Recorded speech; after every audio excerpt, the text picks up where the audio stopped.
Root beer isn't beer.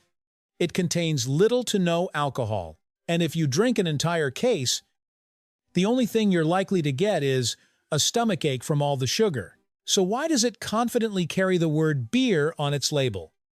As if it belongs at the same table as lagers and ales? This isn't a typo. It's not a 21st century joke either. It's a marketing pivot from the 19th century. Back when America was filled with miners, railroad workers, and men who preferred hearing the word beer over herbal tea. The story doesn't begin in a bar. It begins in a pharmacy, and our main character is a pharmacist who looked at a messy pile of roots and thought, I could sell this to the entire country. His name was Charles Hires.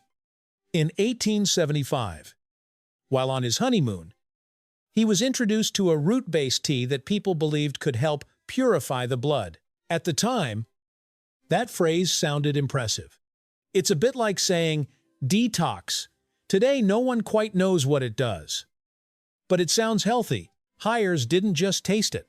He saw potential. He brought the formula home and blended more than 20 different roots and herbs, including sassafras, a North American plant with a distinctive aroma that smells slightly like candy and slightly like cough syrup. At first, he called it root tea.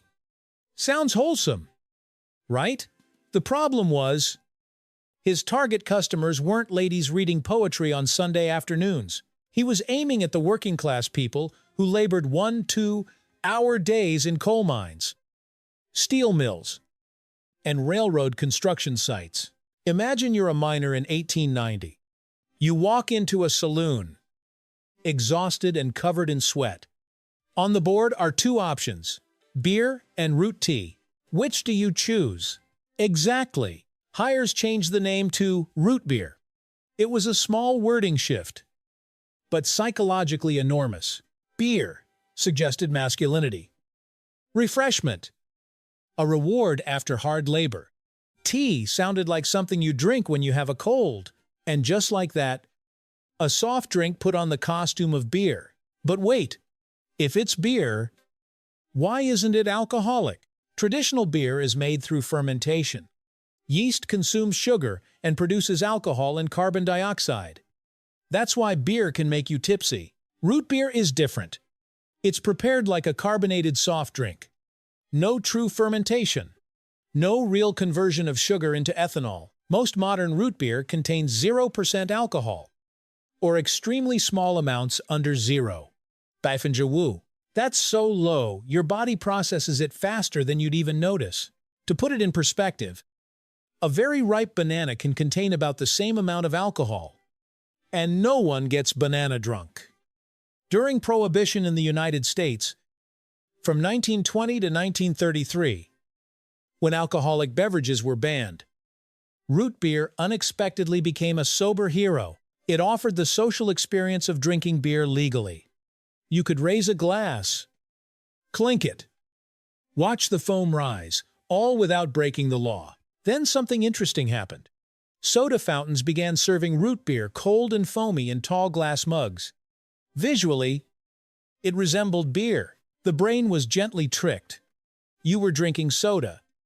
But it felt like participating in an adult ritual. This is where marketing touches something deeper. People don't drink only for taste. They drink for symbolism. But the symbolism didn't stop at the name.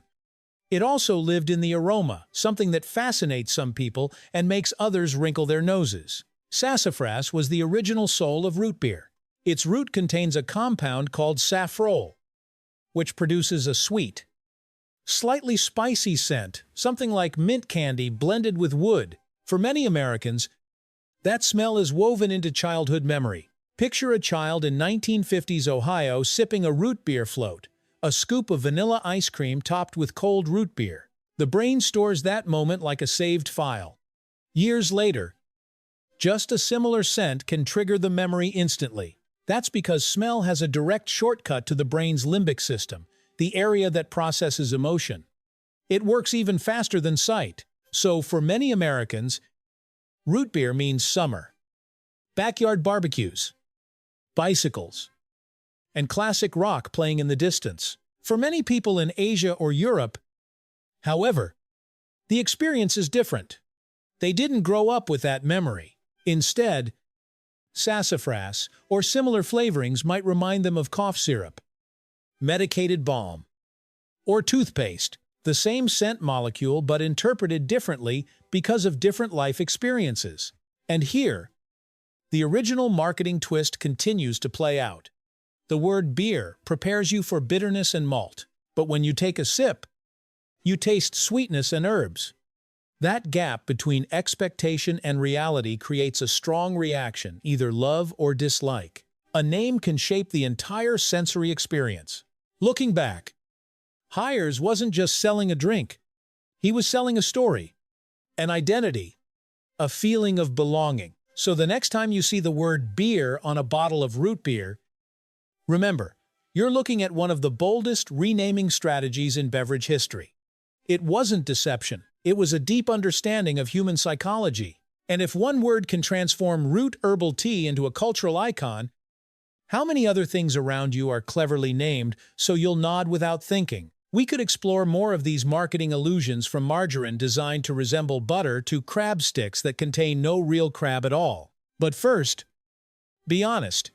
If it were called root herbal tea, would you have ever felt curious enough to try it?